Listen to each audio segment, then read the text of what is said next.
지금으로부터 약 500년 전 르네상스 시대로 한번 들어가 보겠습니다. 오늘 우리가 함께 살펴볼 책은 바로 발다사레 카스틸리오네의 궁정인입니다. 이 책은요, 단순히 옛날 궁중 예법을 다룬 책이 아니에요. 그보다는 한 시대가 그려냈던 가장 이상적인 인간의 모습은 어땠는지, 그들의 깊은 생각과 고민을 들여다볼 수 있는 하나의 창문 같은 책이라고 할 수 있겠습니다. 이상적인 인간이란 과연 무엇일까?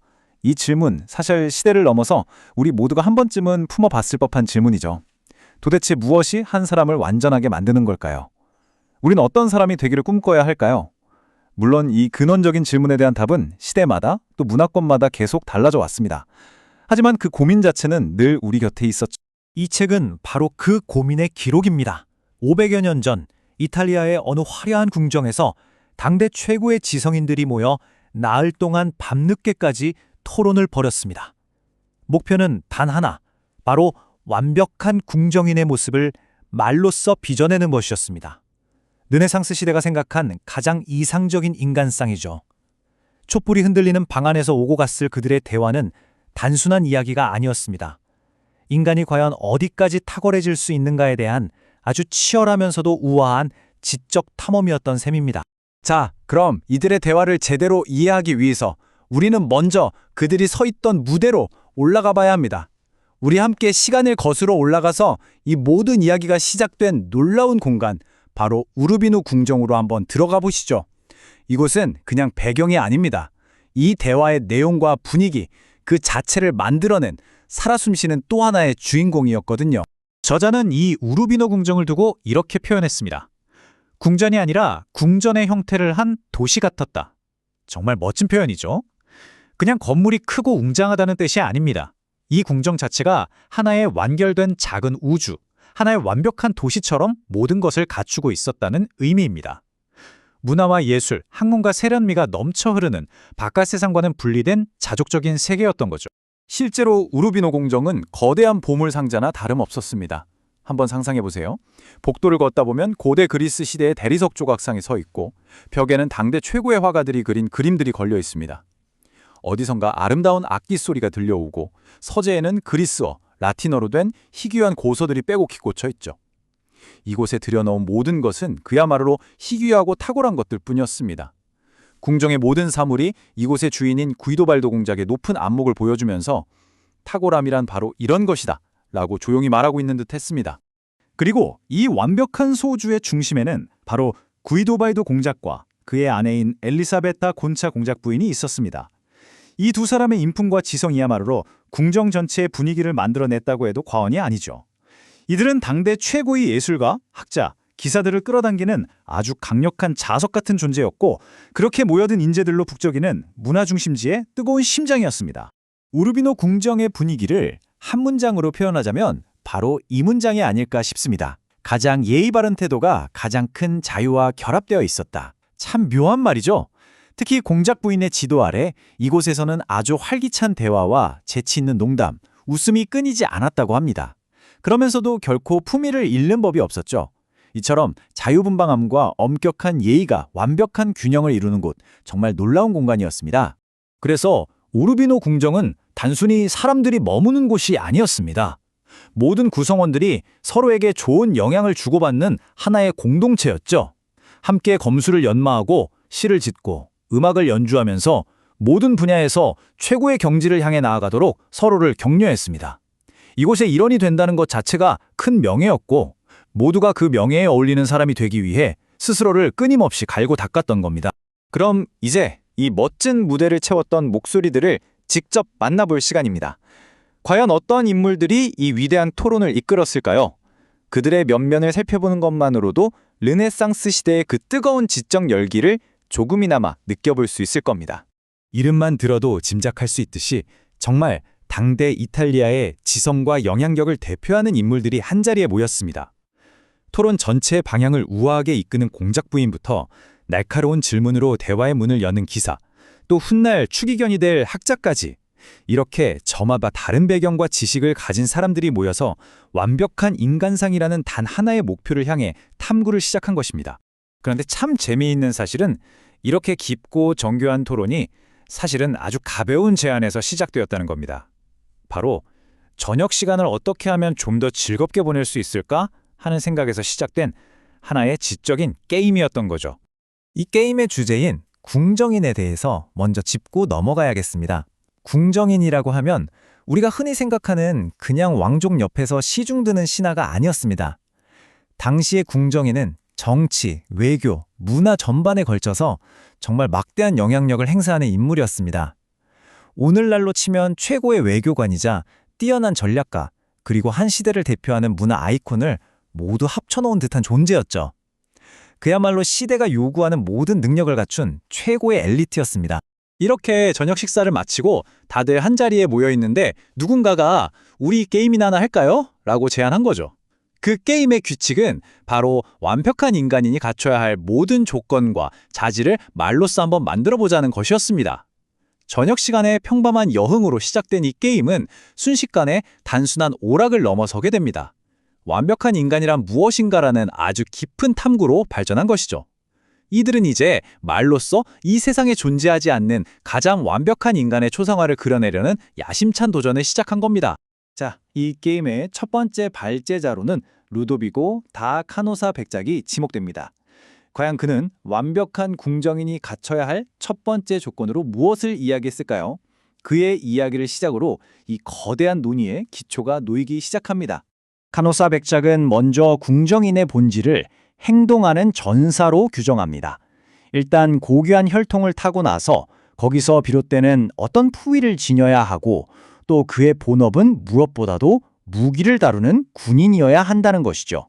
이것이 바로 완벽한 궁정인이 서 있어야 할 가장 단단한 토대라고 본 겁니다. 하지만 이건 그야말로 기초공사일 뿐이죠. 이 단단한 토대 위에 과연 무엇을 또 어떻게 지어 올려야 하는지에 대한 진짜 이야기는 이제부터 시작됩니다. 자, 드디어 첫날 저녁 토론의 가장 중요한 핵심 개념에 도달했습니다. 앞으로 궁정인이 하는 모든 행동과 말을 지배하게 될 단 하나의 원칙, 그것은 바로 우아함의 비밀에 대한 것입니다.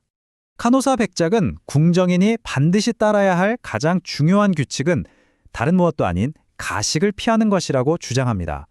이 가식, 즉 부자연스러움이야말로 우아함의 가장 큰 적이며 어떤 훌륭한 행동이라도 그 아름다움과 힘을 송두리째 앗아가는 독과 같다고 말합니다. 그리고 이 가식의 정반대편에 있는 덕목, 궁정인이 반드시 갖추어야 할 태도가 있습니다. 바로 어떤 종류의 무심함. 이 책에서는 이것을 이탈리아어로 스프레차투라라고 부릅니다. 가식이란 나 이만큼 잘해요 하고 보여주려는 초조한 열망이라면 스프레차투라는 그 모든 기술과 노력을 의식적으로 감추고 마치 아무렇지도 않게 그냥 본능적으로 해내는 것처럼 보이는 여유를 뜻합니다. 이 무심함, 즉 스프레차투라는 정말 강력한 힘을 가집니다. 왜냐하면 피나는 노력을 통해 얻은 기술을 마치 타고난 재능처럼 보이게 만들기 때문이죠. 그리고 그걸 보는 사람은 이런 생각까지 하게 됩니다.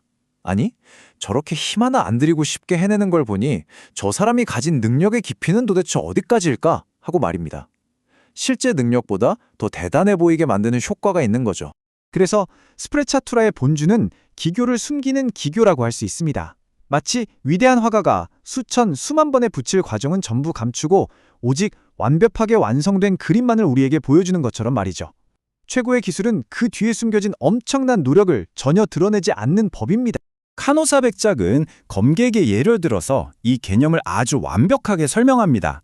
진정한 고수의 경지란 그가 쏟아부었을 엄청난 훈련의 노력이 전혀 보이지 않는 순간에 드러난다는 겁니다. 그의 모든 움직임은 너무나 자연스러워서 마치 처음부터 그렇게 움직이도록 타고난 사람처럼 보이죠. 바로 그 지점에서 사람들은 감탄하고 그의 실력을 더 높이 평가하게 되는 것입니다. 첫날 저녁의 토론은 이렇게 하나의 아주 흥미로운 질문을 남기면서 끝이 납니다. 노력의 흔적을 애써 감추고 모든 것을 아주 쉽게 해내는 것처럼 보이는 이 노력 없는 완벽함. 이것은 상대를 속이는 교묘한 기만일까요? 아니면 노력의 흔적마저 지워버릴 정도의 경지에 오른 기술의 가장 높은 형태일까요? 이 질문에 대한 답을 찾아가는 여정이 앞으로의 토론을 이끌어가게 될 겁니다. 르네상스 시대 이탈리아의 외교관이자 작가였던 발다사레 카스틸리오네. 그가 쓴 책 궁정이는요, 시대를 초월하는 어떤 이상적인 인간상을 그려내고 있습니다. 이 책은 우루비노라는 작은 공국의 궁정에서 몇몇 인물들이 나누는 가상의 대화 형식으로 되어 있는데요. 그 대화의 주제는 바로 완벽한 궁정인, 그러니까 이상적인 신사란 과연 어떤 모습이어야 하는가 하는 깊이 있는 탐구입니다.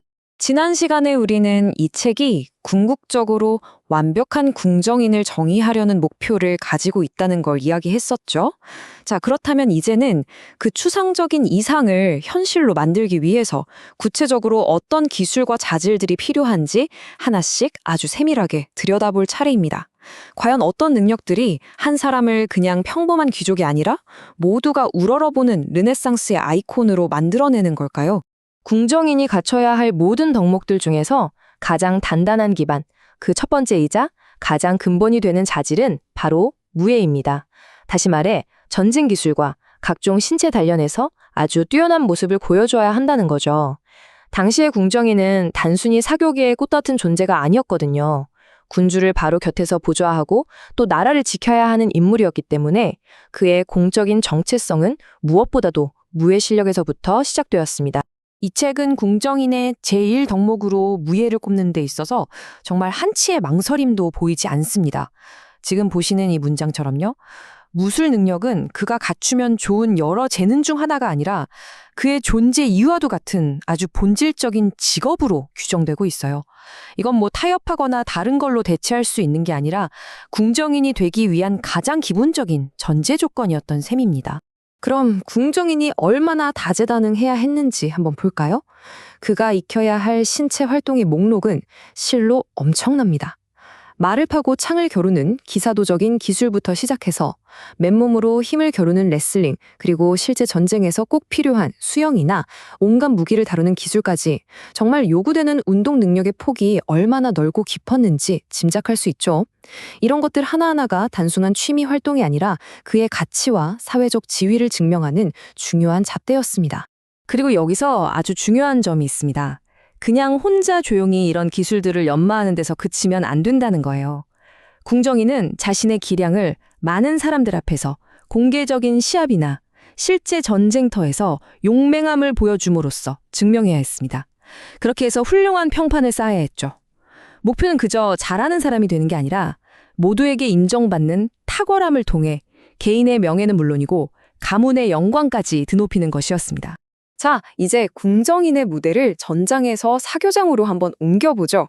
진정한 궁정인은 용맹한 전사이기만 해서는 결코 완성될 수 없습니다. 그는 아주 세련된 취향과 깊이 있는 예술적 재능을 함께 갖춘 교양 있는 인간이어야 했어요. 이처럼 육체적인 강인함과 정신적인 세련됨의 완벽한 조화, 이것이야말로 중세 기사와는 확연히 구분되는 르네상스적 인간의 핵심이라고 할 수 있겠습니다. 음악을 대하는 궁정인의 태도는요, 아주 섬세하고 미묘한 균형 감각을 필요로 합니다. 그는 분명히 뛰어난 실력을 갖추어야 해요. 하지만 동시에 그게 마치 전문 음악가처럼 생계를 위한 기술로 보여서는 절대로 안 됩니다. 재능은 갖추되 그걸로 뽐내거나 과시하지 않고 어디까지나 고상한 사적인 즐거움이자 교양의 일부로 다루는 절제와 품위가 요구되었던 거죠. 이 인용문은 음악이 궁정인에게 얼마나 필수적인 소양이었는지를 아주 명확하게 보여줍니다. 단순히 아름다운 음악을 감상하는 수준을 넘어서요, 악보를 읽는 이론적인 지식과 또 여러 악기를 직접 다루는 실제 연주 능력까지 모두 갖추기를 기대했던 겁니다. 당시 사람들은 음악의 조화가 우주의 질서와 인간 영혼의 조화를 반영한다고 믿었거든요. 그래서 음악은 그의 내면적인 교양을 완성하는 정말 중요한 요소 중 하나였습니다. 음악과 더불어서 회화, 즉 그림 그리는 기술 또한 궁정인에게 아주 잘 어울리는 고귀한 활동으로 여겨졌습니다. 책에서는 고대 그리스와 로마에서 회화가 왕족과 귀족들에게 얼마나 중요하게 다뤄졌는지를 그 근거로 제시하는데요. 특히 로마의 유서 깊은 명문가인 파비우스 가문이 화가를 뜻하는 픽토루라는 이름을 가문의 별칭으로 삼았다는 사실은 회화가 결코 장인의 기술이 아니라 귀족에게 합당한 고상한 예술이었다는 걸 증명하는 아주 강력한 사례가 됩니다. 이 책에서 아주 흥미로운 부분 중 하나는요, 당시 르네상스의 가장 뜨거운 예술 논쟁이었던 회화와 조각 중에 어느 것이 더 우월한가에 대한 토론을 상세하게 담고 있다는 점입니다. 회화 쪽에서는 수정이 쉽고 더 섬세한 지적 노력이 필요하다는 장점을 내세우고요. 조각 쪽에서는 한 번의 실수도 용납되지 않는 그 어려움과 그로 인한 영속성을 장점으로 내세웁니다. 이 논쟁의 결론이 뭐냐보다 더 중요한 건 궁정인이란 바로 이런 당대의 지적인 담론에 깊이 참여하고 자신만의 안목을 가질 수 있어야 한다는 점입니다. 궁정인은 직접 붓을 들고 악기를 연주하는 것뿐만 아니라 당대의 위대한 예술가들을 알아보고 그들의 작품을 감상하고 또 평할 줄 아는 안목 또한 갖춰야 했습니다. 레오나르도 다빈치, 만테냐, 라파엘로, 미켈란젤로 같은 거장들의 이름과 작품 세계에 대한 지식은 그가 시대의 흐름을 읽는 세련된 감식가의 힘을 증명하는 필수적인 문화적 자산이었죠. 자, 여기서 아주 중요한 질문이 하나 나옵니다. 무예에도 능하고 음악과 미술에도 조예가 깊은 궁정인. 이 모든 재능을 갖추는 것과 그것을 우아하게 드러내는 것은 완전히 다른 차원의 문제거든요. 어떻게 하면 이 모든 뛰어남을 노골적으로 과시하는 것처럼 보이지 않으면서 자연스럽고 품위 있게 표현할 수 있을까요? 이 딜레마가 바로 이 책의 가장 핵심적이고 유명한 개념으로 우리를 안내합니다. 궁정인의 모든 말과 행동을 지배해야 하는 단 하나의 핵심 철학, 그것이 바로 스프레처투라입니다. 우리말로는 꾸민 티를 내지 않는 자연스러움 혹은 계산된 무심함 정도로 번역할 수 있는 아주 독특한 이탈리아어 개념인데요. 이건 단순히 겸손하라는 뜻이 아니에요. 오히려 고도의 기술을 마치 아무것도 아닌 것처럼 보이게 하는, 기술을 감추는 더 높은 차원의 기술이라고 할 수 있습니다. 스프레처투라의 정의는 명확합니다. 마치 수면 위에서는 우아하게 떠있는 백조가 물 밑에서는 쉴 새 없이 발을 젓고 있는 것처럼 엄청난 연습과 노력을 통해 얻은 기술을 마치 타고난 재능인 양 아무런 수고도 들이지 않은 것처럼 보이게 만드는 태도입니다. 모든 어려운 일을 아주 쉽고 아주 자연스럽게 해내는 것처럼 보이게 만드는 거죠. 스프레차투라를 더 깊이 이해하려면 그 정반대에 있는 꼴사나운 태도, 바로 가식과 비교해보는 게 좋습니다. 가식은 지나치게 애쓰는 모습, 즉 자신의 노력과 불안감을 그대로 드러내서 보는 사람마저 불편하고 피곤하게 만들죠. 반면에 스프레차투라는 그 모든 노력을 완벽하게 숨김으로써 우아함과 품위를 만들어냅니다. 하나는 불안에서 비롯된 악덕이고 다른 하나는 자신감에서 샘솟는 우아함의 원천인 셈이죠. 이 개념을 아주 구체적으로 보여주는 고전적인 일화가 있습니다. 고대 그리스의 위대한 화가 아펠레스가 동료 화가 프로토게네스 그림을 보고 이렇게 비판했다고 해요. 그는 언제 그림에서 손을 떼어야 할지 모른다. 이건 프로토게네스가 너무 과도하게 공을 들이고 기교를 부린 나머지 그림이 오히려 생명력을 잃고 부자연스러워졌다는 의미입니다. 노력을 감추지 못하고 과도하게 드러내는 가식을 지적한 거죠. 진정한 대가는 완벽함의 정점에서 멈출 줄 아는 지혜를 가진다는 뜻이기도 합니다. 이 스프레차투라가 불러일으키는 심리적인 효과는 정말 대단합니다. 한번 생각해 보세요. 어떤 어려운 일을 아주 쉽게 해내는 사람을 보면 우리는 무의식적으로 와, 저 사람은 사실 보이는 것보다 훨씬 더 뛰어난 실력을 감추고 있구나.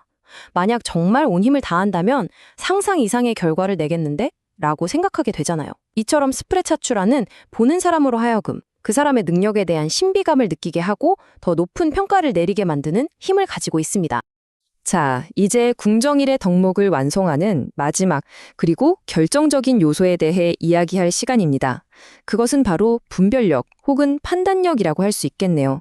아무리 뛰어난 무예와 예술적 재능 그리고 스프레차투라의 우아함까지 갖췄다고 해도 그것을 언제, 어디서, 어떻게, 그리고 누구에게 사용해야 할지 모른다면 그 모든 것이 쓸모 없어지거나 심지어 해가 될 수도 있습니다.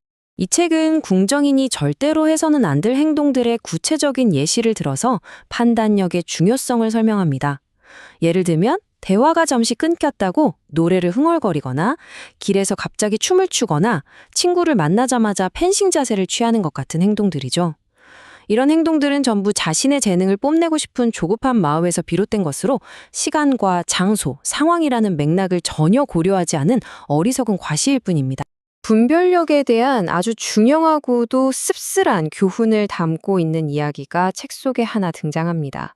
로마의 장군 무키아누스가 공성 무기를 만들기 위해서 2개의 돛대 중에 더 큰 것을 가져오라고 명령을 내려요. 하지만 그 분야의 전문가였던 기술자는 더 작은 것이 그 목적에 더 적합하다는 걸 알고 작은 것을 보냅니다. 기술적으로는 분명 기술자의 판단이 옳았죠. 하지만 결과는 어땠을까요? 무키아누스는 자신의 권위와 명령에 불복종했다는 이유로 그 기술자를 가혹하게 처벌했습니다. 이 이야기의 교훈은 아주 명확하고도 냉정합니다. 따로는 기술적인 옳고 그름이나 효율성보다 권력 관계와 인간적인 역학을 이해하는 사회적 지능이 더 중요하다는 것이죠. 궁정인은 자신의 우월한 지식이나 올바른 판단을 무조건 고집하기보다는 자신이 섬기는 군주의 성향과 주어진 상황의 복잡한 맥락을 먼저 파악하고 그에 맞게 행동하는 지혜를 발휘해야 합니다. 결국 우리는 이런 깊이 있는 질문에 도달하게 됩니다. 수많은 재능을 갖추고 그것을 우아하게 표현하는 능력도 중요하지만 어쩌면 그 재능을 언제 사용하고 또 언제는 겸손하게 감춰야 하는지를 아는 그 분별력이야말로 궁정인이 갖춰야 할 최고의 덕목이 아닐까요? 이 질문은 이제 궁정인의 가장 중요한 무기인 말과 유머 그리고 사회적 관계에 대한 다음 논의로 우리를 자연스럽게 이끌어갑니다. 지난 시간 우리는 발다사레 카스틸리오네의 책 궁정인을 통해서 르네상스 시대가 꿈꿨던 이상적인 인간상이 어떤 모습이었는지 또 그들이 갖춰야 할 다양한 기술들에 대해 함께 이야기 나눠봤습니다. 기억나시죠? 무예와 학문 또 예술에 이르기까지 정말 다방면에 능통해야 했던 궁정인. 하지만요, 이 모든 기술들의 가치는 결국 사람들과의 관계 속에서 특히 그 궁정이라는 아주 섬세하고 복잡한 사교 무대 위에서 어떻게 드러나는가에 달려 있었습니다. 오늘은 바로 그 지점, 궁정인의 모든 역량이 집약되어서 발현되는 대화의 기술, 그중에서도 아마 가장 다루기 어렵고도 중요한 재치와 유머의 세계로 함께 들어가 보려고 합니다. 오늘 우리가 함께 살펴볼 내용들입니다. 유머라는 아주 섬세한 기술의 세계를 차근차근 여행해 볼 텐데요. 먼저 모든 상호작용의 기본이 되는 우아한 태도에서부터 출발해서요. 재치란 과연 무엇인지 그 기본을 다지고 또 이야기와 관찰을 통해 빛을 발하는 여러 재담의 사례들을 살펴볼 겁니다. 그 후에는 번개처럼 아주 날카로운 언어 유희의 세계로 그리고 때로는 위험을 감수해야 하는 대담한 장난의 영역까지 나아갔다가 마지막으로는 궁정인이 절대로 넘어서는 안 될 그 웃음의 경계선은 과연 어디인지 그 아슬아슬한 지점까지 함께 탐구해 보겠습니다. 자, 궁정인에게 있어서 가장 중요한 첫 번째 규칙이 뭘까요? 이 책은 그게 무엇을 하느냐가 아니라 어떻게 하느냐에 있다고 말합니다. 아무리 뛰어난 재능을 가졌다고 해도요, 그걸 드러내는 방식이 어색하거나 부자연스럽다면 오히려 비웃음거리가 될 수 있는 거죠. 그래서 모든 행동에서 가장 경계해야 할 것이 바로 가식, 즉 일부러 꾸민 듯한 태도입니다. 이것이 바로 대화의 기술, 재치의 기술을 논하기에 앞서서 우리가 가장 먼저 마음에 새겨야 할 대원칙이라고 할 수 있겠습니다. 바로 이 스프레차투라라는 개념, 책에서는 이걸 무심함이라고 번역했는데요. 이게 모든 것의 기초가 됩니다. 이게 무슨 뜻이냐면요. 엄청난 노력과 연습을 통해서 얻은 기술을 마치 아무런 힘도 들이지 않고 그냥 태어날 때부터 가지고 있었던 것처럼 아주 자연스럽게 보여주는 태도를 말하는 겁니다. 마치 오랜 시간 공들여서 완성한 그림을 딱 보여주면서 이거요? 그냥 심심해서 한번 쓱 그려봤어요. 라고 말하는 화가처럼 말이죠. 이 무심함은 그걸 보는 사람으로 하여금 와, 저 사람은 저 정도를 저렇게 쉽게 해내다니 대체 얼마나 더 큰 능력을 감추고 있을까 하고 짐작하게 만드는 일종의 우아한 마법과도 같은 겁니다. 이 책은 우아함에 이르는 길을 아주 구체적으로 제시하고 있습니다. 첫째는 방금 말씀드린 것처럼 가식, 즉 억지로 꾸미는 태도를 피하는 겁니다. 자연스러움이 핵심이죠. 둘째는 분별력입니다. 언제 말하고 언제 침묵해야 할지, 지금이 농담을 할 때인지 진지해야 할 때인지를 아는 것, 이게 정말 중요하죠. 그리고 시간과 장소, 대화 상대가 누구인지, 그 사람의 지위는 어떤지를 항상 고려해야 합니다. 결국 이 책이 말하는 우아함이란 건요, 그냥 우연히 얻어지는 게 아닙니다. 이처럼 끊임없는 자기인식과 겸손함, 그리고 완벽한 타이밍을 통해서 길러지는 고도로 훈련된 기술이라는 거죠. 자, 그렇다면 이 스프레차투라라는 우아함의 원칙이 구체적으로 재치라는 기술과는 어떻게 연결될까요? 이 책에서는 유머를 단순히 그냥 웃긴 말이라는 하나의 기술로 보지 않습니다. 마치 장인의 도구 상자 안에 망치도 있고 톱도 있고 여러 종류의 도구들이 들어있는 것처럼요. 유머 역시 각각 고유한 목적과 용도, 그리고 심지어는 위험성까지 지닌 다양한 도구들의 집합체라고 설명합니다. 이제부터 그 도구 상자를 함께 열어보도록 하죠. 우선 용어부터 한번 짚고 넘어가겠습니다. 책에서 말하는 농담, 원어로는 패치티아라고 하는데요. 이게 그냥 사람들을 웃기기만 하면 되는 게 아니라는 겁니다. 진정한 농담이란 우아해야 하고 또 그 말을 하는 사람의 품격에 어울려야 한다고 강조해요. 생각해보면 그렇죠. 똑같은 농담이라도 누가 하느냐에 따라서 품이 있는 재치가 될 수도 있고 저속한 익살이 될 수도 있으니까요. 한마디로 웃음에도 격이 있다는 겁니다. 이어서 앞으로 우리가 탐구하게 될 재치의 로드맵이 펼쳐집니다. 길고 여유롭게 풀어내는 재미있는 이야기에서부터 대화 중에 번개처럼 빠르고 날카롭게 받아치는 응수, 심지어는 상대방을 골창 먹이는 짓궂은 장난에 이르기까지 이 목록만 봐도 그 종류가 얼마나 다채로운지 짐작할 수 있습니다. 이처럼 다양한 상황 속에서 어떻게 하면 재치 있는 사람이 될 수 있는지 그 구체적인 방법들을 이제부터 하나씩 자세히 살펴보도록 하겠습니다. 재치의 첫 번째 형태는 바로 스토리텔링의 힘을 빌리는 겁니다. 어떤 재미있는 상황을 마치 눈앞에서 벌어지는 것처럼 아주 생생하게 묘사하거나 때로는 듣는 사람의 웃음을 극대화하기 위해서 약간의 과장이나 허구를 섞는 기술이죠. 이건 비교적 긴 호흡을 필요로 하지만 일단 성공한다면 좌중을 완전히 사로잡을 수 있는 아주 강력한 무기가 됩니다. 이해를 돕기 위해서 책에 나오는 구체적인 예시를 하나 살펴볼게요. 안토니오 아넬로라는 인물이 들려주는 이야기인데요. 배경은 로마입니다. 한 교황이 세상을 떠나고 새로운 교황을 선출하기 위한 비밀회의, 바로 콘클라베가 한창이던 시기였죠. 모두가 다음 교황이 누가 될지 숨죽여서 지켜보고 있는 그런 아주 긴장된 상황입니다. 이 재담이 정말 흥미로운 지점은요, 고대 로마 시인 카툴루스의 한 구절을 당시의 가장 큰 시사적인 사건과 정말 절묘하게 연결했다는 점입니다. 문이 말을 한다는 고전적인 표현을 가져와서 마치 교황 선출 회의가 열리는 그 방의 문이 스스로 말을 해서 결과를 미리 알려준 것처럼 표현한 거죠. 이건 단순히 웃기는 걸 넘어서요, 자신의 해박한 지식과 시사를 꿰뚫는 통찰력을 동시에 보여주는 굉장히 지적이고 시의적절한 재치라고 할 수 있습니다. 이야기로 웃음을 주는 또 다른 효과적인 기법은 바로 과장입니다.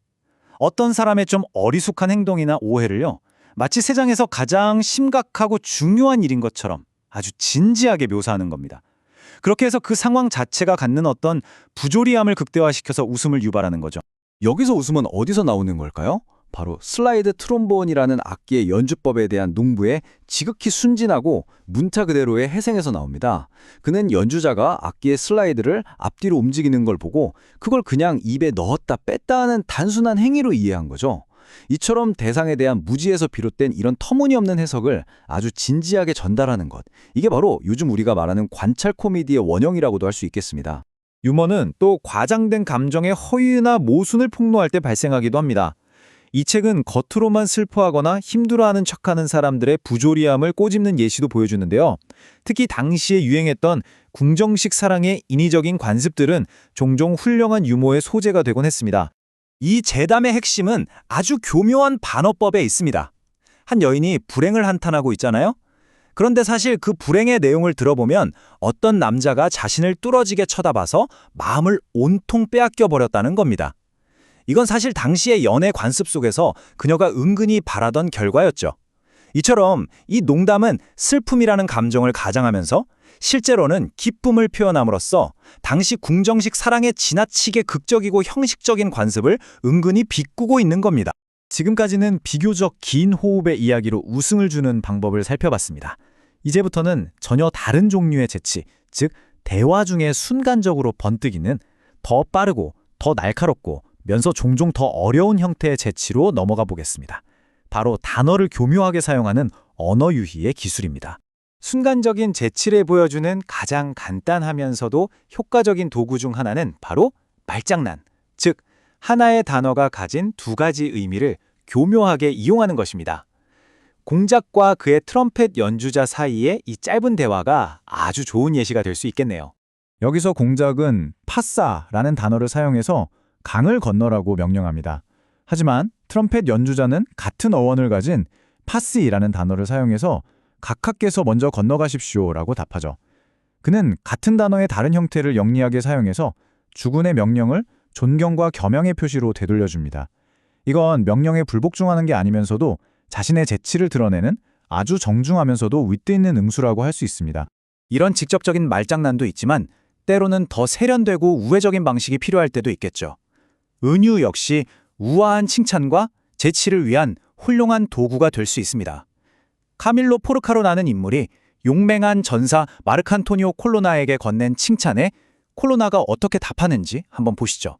콜로나의 대답이 아주 절묘합니다. 그는 자신을 가치가 떨어지는 동전에 비유하고 있어요. 상인이 진짜 동전들 사이에 가치가 좀 낮은 동전을 숨겨서 함께 유통시키듯이 자신도 훌륭한 기사들 사이에 껴서 덕분에 좋은 사람처럼 보이게 되었다는 거죠.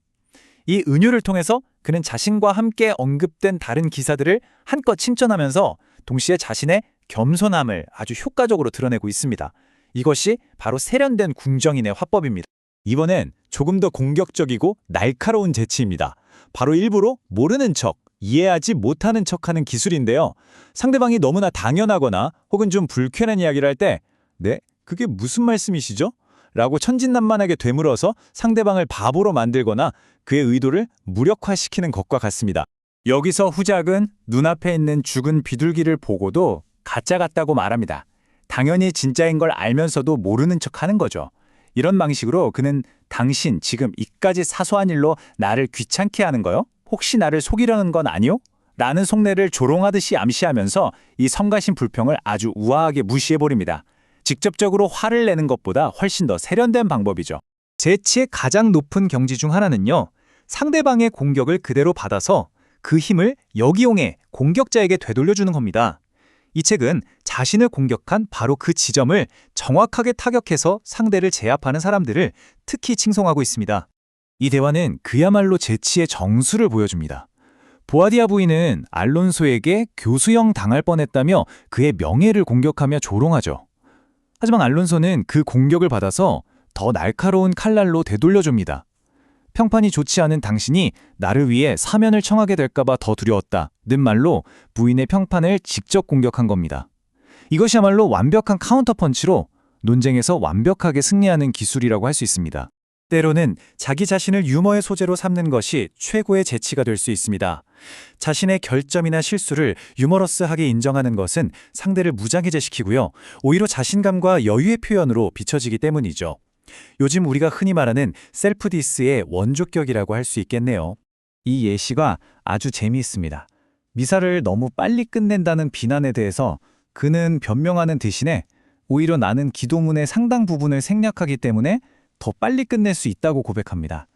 더 큰 잘못을 인정함으로써 상대방의 비난을 무력화시키는 이런 예상치 못한 반전이 웃음을 자아내는 거죠. 자, 이제 논의는 훨씬 더 대담하고 위험한 영역으로 들어갑니다. 바로 말로 하는 재치를 넘어서 행동으로 보여주는 짓궂은 장난입니다. 이것은 성공하면 아주 큰 웃음을 줄 수 있지만 자칫하면 상대를 모욕하거나 원한을 살 수 있기 때문에 대단한 주의와 판단력이 필요한 부분입니다. 이 위험한 재치의 가장 대표적인 예시로 책에서는 아주 정교하게 설계된 장난 하나를 꽤 길게 묘사하고 있습니다. 카드게임에서 전 재산을 잃고 신을 모독하는 말을 마구 내뱉기 시작한 한 남자가 그 장난의 대상이었습니다. 이 장난의 설계는 정말 놀라울 정도로 치밀합니다. 친구들은 그가 잠들자 방의 모든 불을 끄고 완벽한 어둠을 만들어요. 그리고는 그를 깨워서 신의 벌을 받아 눈이 멀었다고 설득하죠. 극도의 공포에 질린 남자가 울며 회개하고 다시는 신성모독을 하지 않겠다고 맹세하자 그제야 서서히 불씨를 다시 밝혀서 기적적으로 시력이 돌아온 것처럼 꾸밉니다. 이건 단순한 속임수가 아니죠. 신성모독자에게 잊지 못할 교훈을 주기 위해서 고안된 한편의 심리극과도 같습니다. 조금은 잔인하게 느껴질 수도 있지만 그 안에는 분명 교훈적인 유머가 담겨 있습니다. 짓궂은 장난의 또 다른 형태는 공개적인 망신주기입니다. 어떤 사람의 단점이나 악덕을 많은 사람들 앞에서 우스꽝스럽게 연출해서 벌을 주는 방식이죠.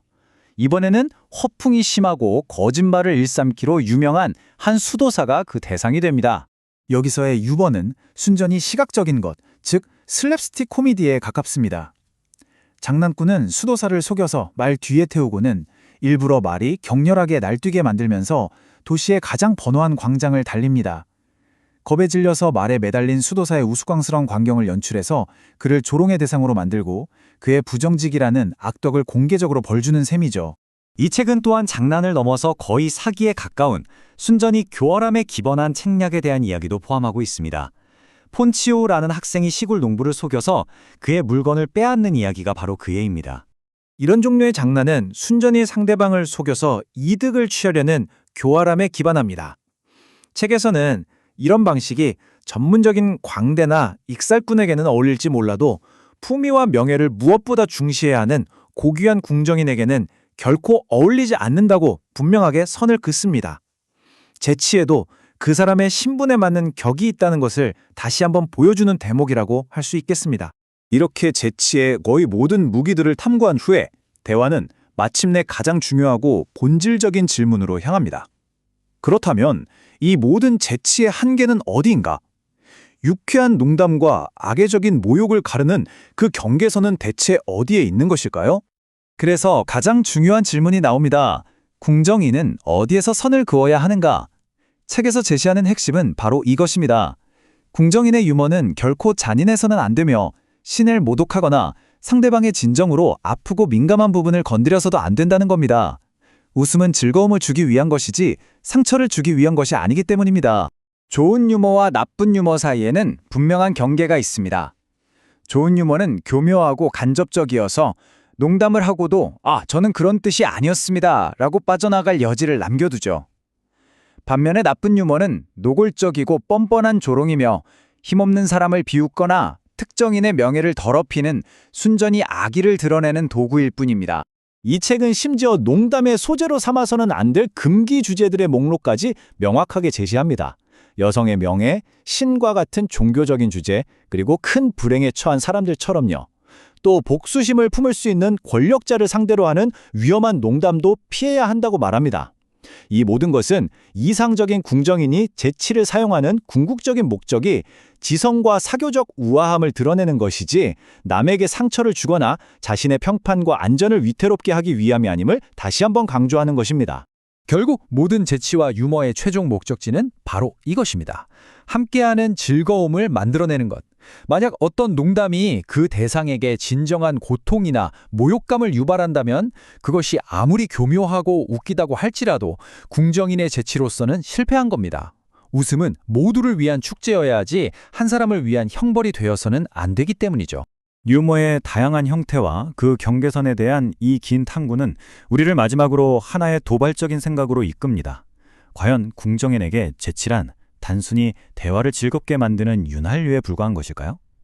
아니면 겉으로는 웃고 있지만 그 안에서는 치열한 권력 다툼이 벌어지는 이 복잡한 궁정 세계에서 자신의 지성과 품격을 드러내고 때로는 상대를 제압하기 위한 더 높은 목적을 수행하는 전략적인 무기였을까요?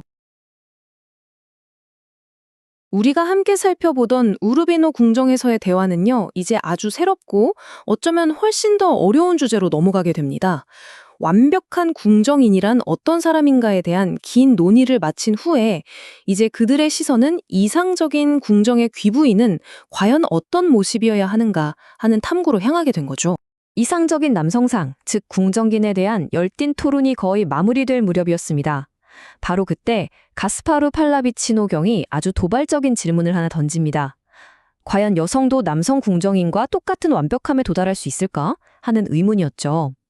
이 질문에는요, 사실 그 시대의 뿌리 깊은 편견이 그대로 담겨 있어요. 여성은 본질적으로 남성과는 다른 존재이고 어쩌면 완벽이라는 경지에 오르기에는 뭔가 근본적인 결함이 있는 존재가 아닐까 하는 그런 생각 말입니다. 가스파르 경의 이런 도발적인 반론의 좌중은 술렁였을 겁니다. 새로운 논쟁의 판이 깔린 거죠.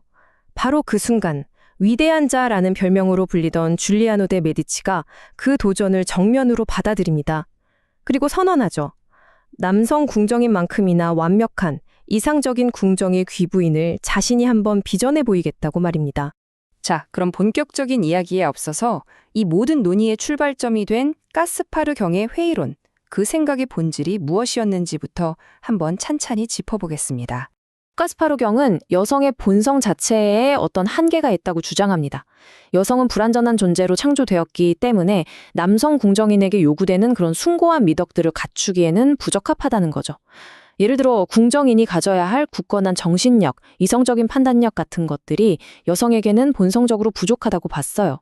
여성은 감정, 즉 애정이나 욕망에 더 쉽게 휘둘리는 존재이기 때문에 남성에게 어울리는 미덕들이 여성에게는 오히려 부자연스럽고 어울리지 않을 거라고 생각한 겁니다. 이건 사실 당시 널리 퍼져 있던 여성을 남성보다 불완전한 존재로 보던 고대 철학이나 의학 사상에 깊이 뿌리내린 편견이기도 했습니다. 이런 편견에 맞서 줄리아노는 이상적인 궁정 기부인의 모습을 그려나가기 시작합니다. 그런데 흥미로운 건 그가 처음부터 어떤 거창한 미덕을 이야기하지 않는다는 점이에요. 그는 아주 근본적인 것, 즉 그녀의 사회적 존재의 기반이 되는 우아함과 태도에서부터 이야기를 풀어갑니다. 줄리아노는 논의의 첫 단추를 궁정인과 똑같은 조건에서 시작합니다. 바로 고귀한 혈통이죠. 이건 일종의 공통 분모를 설정하는 거예요. 당시 사회에서는요, 고귀한 가문에서 태어났다는 것 자체가 하나의 중요한 미덕으로 여겨졌습니다. 왜냐하면 좋은 혈통은 주변 사람들로부터 자연스럽게 기대를 받게 만들고 그 기대에 부응하기 위해 스스로를 더 엄격하게 단련하게끔 하는 동기가 된다고 믿었기 때문이죠. 미덕을 향한 길이 처음부터 조금만 더 수월하게 열린다고 생각했던 겁니다. 다음으로 줄리아노는 아주 섬세한 주제인 아름다움에 대해 이야기합니다. 그는 아름다움이 그 자체로 최종 목표가 되어서는 안 된다고 선을 그어요. 아름다움은 분명 중요하고 환영받을 만한 속성이지만 그것이 허영심이나 교만으로 이어지는 순간 그 가치를 잃는다는 거죠. 즉, 그녀의 아름다움은 다른 사람들에게 좋은 첫인상을 주고 즐거움을 주는 수단이 되어야지 그녀 자신을 돋보이게 하고 우월감에 빠지게 만드는 원인이 되어서는 안 된다는 겁니다. 진정한 가치는 외적인 아름다움이 아니라 그것을 다스리는 내면의 우아함에 있다고 본 것이죠. 이어서 그는 귀부인이 갖춰야 할 핵심적인 사회적 자질로 상냥함을 꼽습니다. 여기서 말하는 상냥함은 단순히 친절하다는 의미를 넘어섭니다. 이건 모든 사람을 편안하게 만들면서도 자신을 유쾌하고 매력적으로 표현하는 고도의 기술이에요. 상황과 사람에 맞게 자신을 조절할 줄 아는 능력, 부드럽고 온화한 목소리, 그리고 그 모든 것을 아우르는 침착하고 우아한 위엄. 이 모든 것이 어우러질 때 비로소 진정한 상냥함이 완성된다는 겁니다. 자, 이제 귀부인이 갖춰야 할 대화의 기술에 대한 부분은 정말 흥미롭습니다. 줄리아노는 귀부인이 단순히 아름답고 상냥하기만 한 존재가 아니라 지적인 존재여야 한다고 말해요. 대화를 풍요롭게 만들기 위해 많은 것을 알고 있어야 하지만 절대 아는 척하거나 잘난 체 해서는 안 됩니다. 그리고 지금 대화하는 상대방이 누구인지, 어떤 주제가 이 자리에 어울리는지를 파악하는 현명함이 필요하죠. 상스럽거나 부적절한 이야기는 당연히 피해야 하고요. 때로는 재치 있는 농담과 웃음으로 분위기를 부드럽게 만들 줄도 알아야 하지만 그 모든 것의 바탕에는 항상 겸손함과 품위가 있어야 한다는 것. 이것이 바로 그가 말하는 대화의 기술의 핵심입니다. 이렇게 외적인 우아함과 태도에 대한 그림을 그린 후에 줄리아노는 이제 궁정 귀부인의 내면으로 더 깊이 들어갑니다. 그녀의 인격과 영혼을 다스려야 할 본질적인 미덕들은 무엇인지 정의하기 시작하는 거죠. 줄리아노는 귀부인이 갖춰야 할 핵심적인 도덕적 미덕들을 하나씩 제시합니다. 좋은 판단력으로 자신과 가족을 이끄는 분별력, 세상의 물질적인 것에 연연하지 않는 위대한 정신인 관대함, 모든 일에서 중용을 지키는 절제, 그리고 진실됨을 잃지 않는 정직, 모두 고전 철학에서부터 중요하게 여겨져 온 미덕들이죠. 하지만 그는 이 모든 것들 위에, 이 모든 것들을 지탱하는 가장 근본적인 미덕으로 정절을 꼽습니다. 이것은 당시 사회에서 여성의 정절이 단순히 개인의 도덕 문제를 넘어 가문의 명예와 혈통, 재산 상속의 근간을 이루는 매우 중차대한 가치였기 때문입니다. 그래서 정절은 다른 모든 미덕을 지탱하는 기둥과도 같이 여겨졌던 겁니다. 여기서 줄리아노는 앞서 가스파르경이 제기했던 남녀의 차이에 대해 아주 현명하게 답합니다. 그는 그 차이를 인정해요. 궁정인은 남성적이고 강인해야 하지만 귀부인은 부드럽고 섬세한 아름다움을 지녀야 한다고 말하죠. 하지만 중요한 것은 줄리아노가 이러한 차이를 결점이나 불완전함으로 보지 않는다는 점입니다. 오히려 그는 이것이 사회라는 조화로운 전체를 만들어내는 상호 보완적인 자질이라고 설명해요. 남성의 강인함과 여성의 부드러움은 서로 대립하는 것이 아니라 하나의 아름다운 그림을 완성하는 필수적인 두 가지 색채와 같다는 거죠. 귀부인의 교양과 재능에 대한 설명에서도 아주 중요한 개념이 등장합니다. 바로 스프레차투라죠. 문학, 음악, 그림, 춤 등 다방면의 소양을 갖춰야 하지만 이 모든 것을 아주 가볍고 무심한 듯 마치 힘들이지 않고 원래부터 잘했던 것처럼 보여줘야 한다는 겁니다.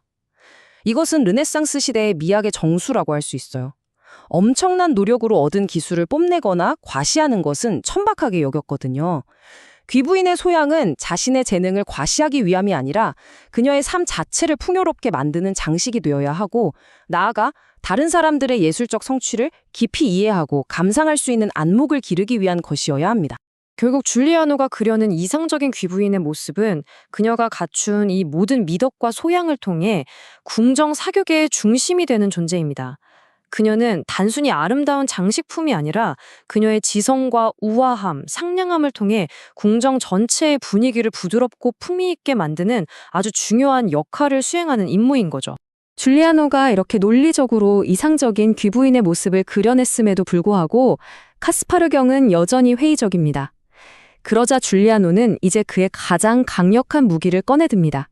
바로 그 누구도 부인할 수 없는 역사라는 거울이죠. 줄리아노는 가스파르의 핵심 주장, 즉 여성은 본성적으로 정신력이 약하다는 그 편견에 정면으로 도전하는 질문을 던집니다. 그리고 이제부터 수많은 역사적 증거들을 통해 그 주장이 얼마나 근거 없는지를 조목조목 반박하기 시작합니다. 그의 논중은 고대 로마 공화국에서 시작됩니다. 그는 화려한 외모가 아니라 심오한 미덕으로 역사에 이름을 남긴 여성들의 예를 들죠. 아들들을 자신의 보석이라 부르며 훌륭한 시민으로 키워낸 코르넬리아, 남편의 거대한 비밀을 공유하며 끝까지 의리를 지킨 포르키아, 그리고 로마 초기 가정적 미덕의 상징이 된 카이아 카이킬리아까지. 이들의 이야기를 통해 여성의 굳건한 정신력과 미덕이 아주 오래전부터 존재해온 보편적인 가치임을 증명합니다. 여기서 줄리아노는 한 걸음 더 나아갑니다. 그는 여성의 강인함과 지혜가 문명화된 로마인들만의 전유물이 아니라고 주장해요. 당시 야만 민족이라고 불리던 다른 문화권에서도 똑같이 위대한 여성들을 찾아볼 수 있다면서 자신의 논의를 더 보편적인 차원으로 확장시킵니다. 그 대표적인 예로 유대인의 여왕 알렉산드라의 이야기를 들려줍니다. 남편의 폭정으로 인해 백성들의 분노가 극에 달해 두 아들마저 위험에 처한 절체절명의 위기 상황. 이때 그녀는 남편의 시신을 성난 군중에게 내어주는 놀라운 결단을 내립니다. 이 냉철하고 대담한 정치적 판단력 덕분에 그녀는 자식들의 목숨을 구하고 나라의 혼란을 잠재울 수 있었죠. 이는 여성의 지혜와 결단력이 한 나라의 운명을 구할 수 있음을 보여주는 아주 강력한 사례입니다. 이제 줄리아노는 가스파르경의 편견에 가장 정면으로 맞서는 영역으로 논의를 확장합니다. 바로 전통적으로 오직 남성의 영역이라고만 여겨졌던 전쟁과 군사적 리더십의 분야죠. 그는 묻습니다. 역사 속에서 직접 군대를 이끌고 전쟁에서 영광스러운 승리를 거둔 위대한 여성 지도자들 또한 있지 않았느냐고 말입니다. 그리고 그는 고대 세계 전역에 이름을 떨쳤던 여전사 여왕들의 이름을 줄줄이 열거합니다. 스키타이의 토미리스부터 아르테미시아, 제노비아, 세미라미스, 그리고 클레오파트라까지. 이들은 모두 자신의 왕국을 최고의 기술로 통치했을 뿐만 아니라 전쟁터에서도 남성 군주들 못지않은 위대함을 보여준 인물들이죠. 자신의 주장을 더욱 강력하고 현실감 있게 만들기 위해 줄리아노는 이제 시선을 동시대, 즉 현재로 가져옵니다. 그는 얼마 전에 세상을 떠난 프랑스의 안 여왕을 예로 들죠. 그녀의 남편이었던 샤를 8세와 루이 12세, 두 유명한 왕과 비교하면서 그녀가 정의나 관용, 너그러움과 같은 주요 미덕에 있어서 결코 그들에게 뒤지지 않았다고, 오히려 어떤 면에서는 더 뛰어났다고 평가합니다. 이는 여성의 위대함이 먼 옛날 이야기 속에만 있는 것이 아니라 바로 지금 우리 시대에도 존재한다는 생생한 증거가 되는 셈이죠. 줄리아노는 여기서 멈추지 않고 당대에 이름을 떨치던 강력한 여성 통치자들의 예를 계속해서 듭니다. 오스트리아의 마르가리타, 스페인의 이사벨라 여왕, 그리고 이 대화가 벌어지고 있는 이탈리아의 이사벨라 데스테까지. 이렇게 압도적인 양의 역사적, 동시대적 증거들을 제시함으로써 여성은 불완전하고 나약하다는 가스파르경의 주장을 완전히 무력화시키는 겁니다. 이제 줄리아노의 논증은 가장 심오하고 어려운 미덕의 영역으로 들어섭니다. 바로 인간이 겪을 수 있는 극한의 고통과 고문, 그리고 죽음 앞에서 흔들리지 않는 굳건한 정신력, 즉 불변성에 대한 이야기입니다. 그는 질문을 던집니다. 역사책 속에서 불명예스럽게 사느니 차라리 죽음을 택했던 수많은 여성들의 이야기를 읽어보지 못했느냐고 말이죠. 이것은 단순한 용기를 넘어 자신의 신념과 명예를 목숨보다 더 소중히 여겼던 그들의 내면적 힘에 대한 증언입니다. 그리고 이어지는 이야기들은 정말 처절하고 강력합니다. 네로 황제의 끔찍한 고문 속에서도 끝까지 동료들을 배신하지 않았던 해방노예 에피카리스. 그녀의 굳건함은 고문을 이기지 못하고 동료와 형제들을 고발했던 고귀한 신분의 남성들과 극명한 대조를 이루죠. 또 비밀을 지키기 위해 고문 속에서 죽어가면서도 입을 열지 않았던 레아이나, 그리고 적의 포로가 되어 사느니 아이들과 함께 죽음을 택했던 사군툼의 여인들. 이 이야기들은 인간의 굳건함과 용기가 결코 성별에 의해 좌우되지 않는다는 것을 뼈저리게 보여줍니다. 자신의 주장에 쐐기를 받기 위해 줄리아노는 이제 먼 옛날 이야기가 아니라 바로 동시대에, 그것도 평범한 시골 소녀에게서 발견된 놀라운 미덕에 대한 이야기를 들려주기 시작합니다.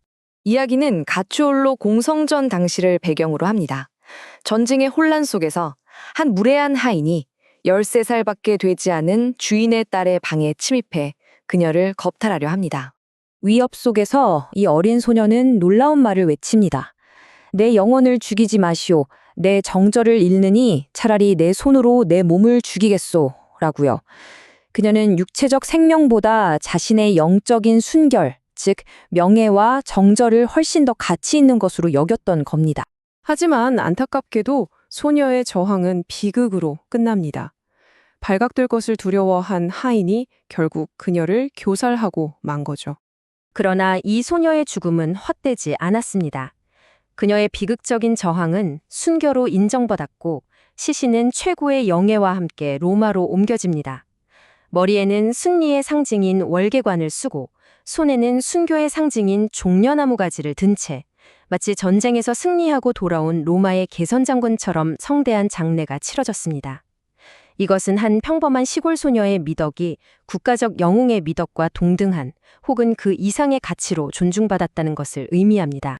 이렇게 수많은 역사적 증거들을 통해 궁정 귀부인의 미덕과 잠재력을 강력하게 논증한 후에 줄리아노는 이제 그녀의 궁극적인 역할과 존재의 목적을 정의하면서 자신의 긴 이야기를 마무리합니다.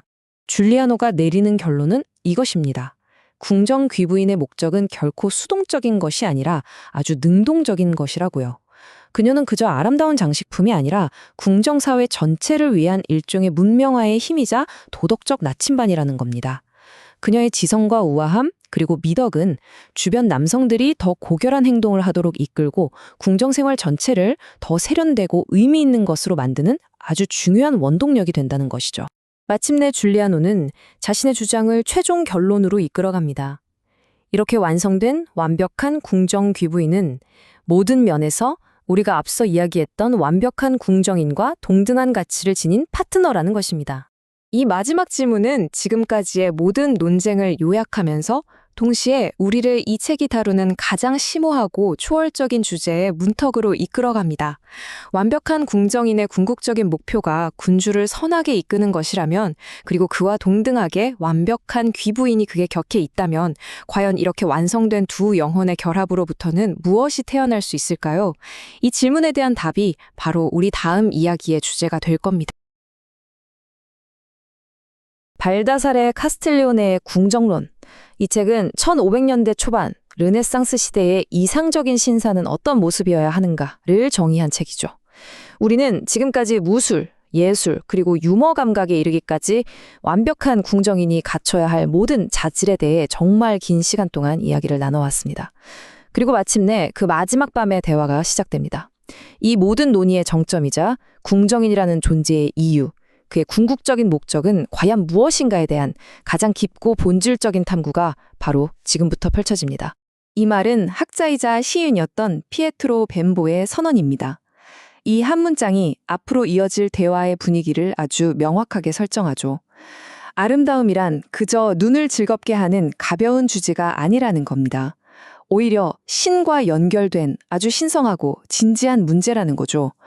아름다움을 세속적인 차원에서 신성한 차원으로 단숨에 끌어올리면서 이제 곧 펼쳐질 철학적 논의의 장원원 참함을 여는 겁니다. 네, 바로 이 질문이 마지막 대화의 핵심입니다. 우르비노 공작의 궁정에서 나눈 그 길고 길었던 밤의 대화도 이제 거의 끝나가는데요. 사람들은 묻기 시작합니다. 궁정인이 그토록 열심히 연마했던 모든 기술들, 칼을 쓰는 법, 말을 타는 법, 음악과 미술을 감상하는 안목까지 이 모든 것은 대체 무엇을 위한 준비였을까요? 어쩌면 이 모든 세속적인 기술들은 결국 더 높은 차원의 어떤 것을 추구하기 위한 일종의 전제 조건이 아니었을까 하는 질문이죠. 맞습니다. 그 궁극적인 목적은 바로 사랑이라는 주제를 통해 탐구됩니다. 대화가 점점 깊어지고 끝을 향해 갈수록 사람들은 사랑의 본질에 대해 이야기하기 시작해요. 그런데 여기서 말하는 사람은 우리가 보통 생각하는 단순한 오락이나 젊은이들의 불같은 열정과는 거리가 멉니다.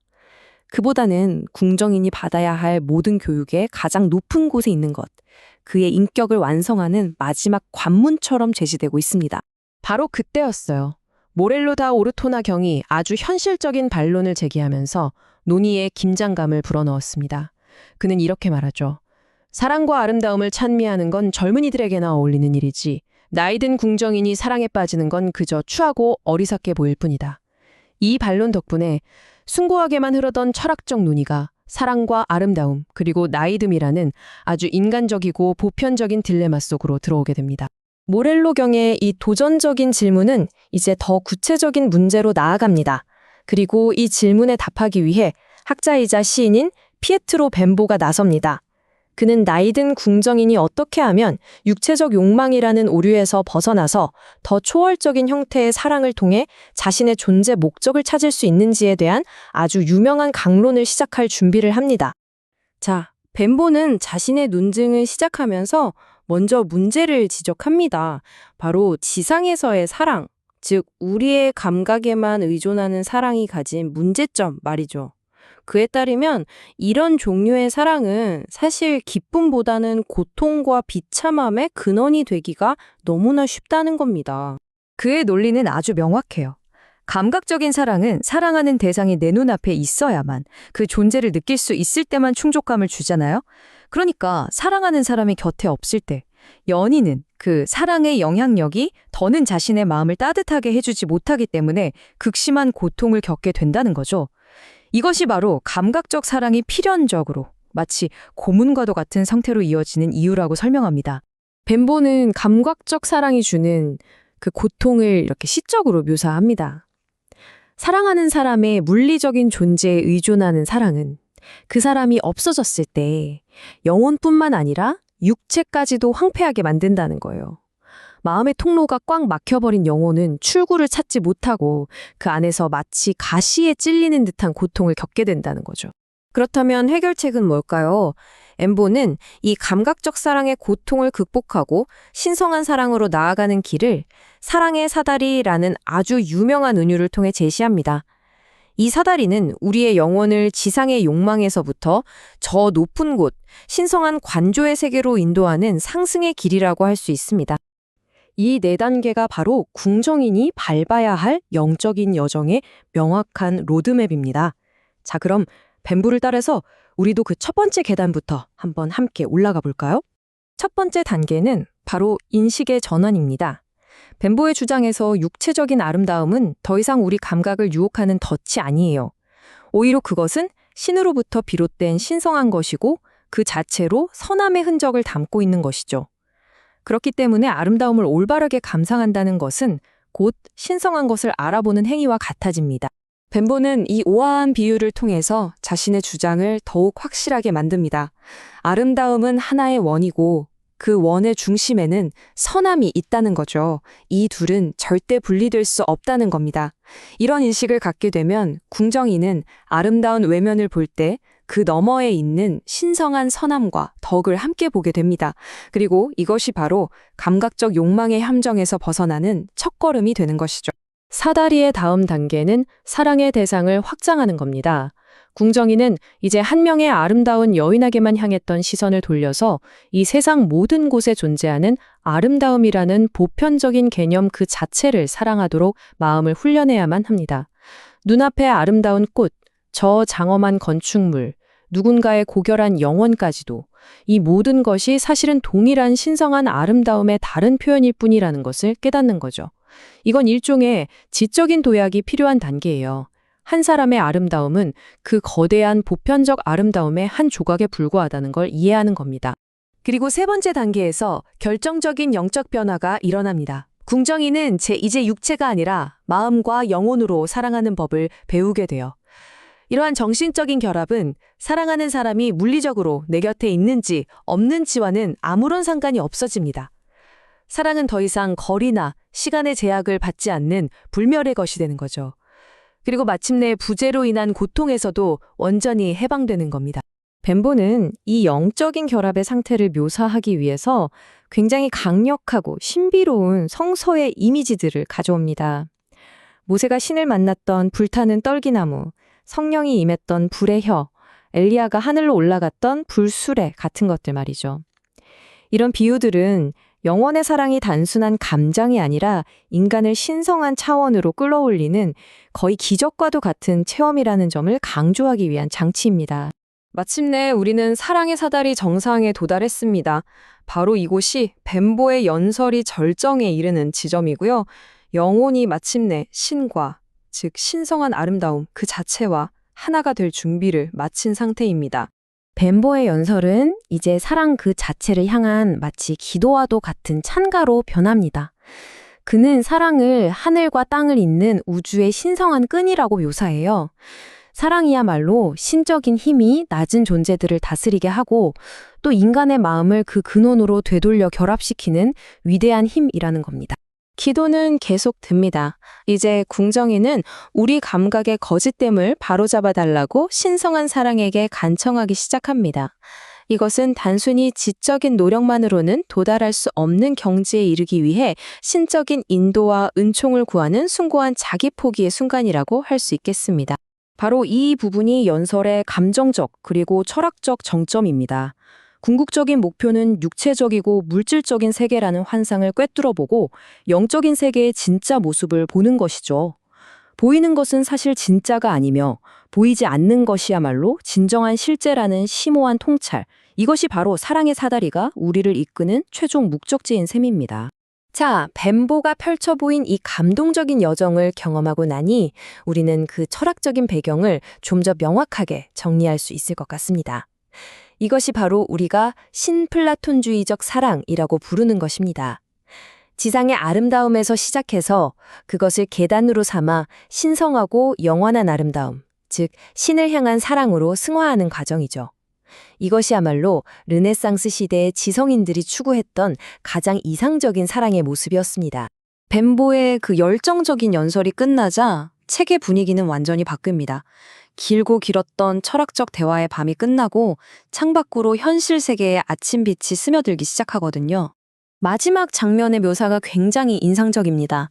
창문이 열리면서 밤새 이어졌던 그 강렬하고 내면적인 사색의 분위기가 새로운 하루의 신선한 현실로 바뀌는 거죠. 마치 철학적인 깨달음이 어둠을 몰아내는 것처럼 새벽빛이 밤의 어둠을 부드럽게 밀어냅니다. 카스틸리오네는 책의 마지막을 이토록 아름답고 감각적인 묘사로 채웁니다. 장밋빛 새벽, 유일하게 남아 반짝이는 별, 금성, 상쾌한 바람, 새들의 합창. 이 모든 것은 무지의 어둠이 지혜와 신성한 사랑의 빛에 의해 거치는 것을 상징하는 듯합니다. 그 길었던 밤의 대화를 통해 얻은 깨달음이 마치 저 새벽처럼 밝고 희망차다는 것을 암시하는 것 같지 않나요? 궁정론은 이렇게 막을 내립니다. 하지만 이 책은 마지막 장을 덮는 우리에게 하나의 큰 질문을 던집니다. 완벽한 궁정인의 모습에 대한 그토록 길었던 논의는 결국 하나의 질문으로 모아집니다. 그렇다면 진정으로 잘 사는 삶, 완벽한 삶이란 과연 무엇일까요? 이 책은 명쾌한 답을 주는 대신 우리 각자가 그 의미를 스스로 숙고하도록 만들면서 아주 깊은 여운을 남깁니다.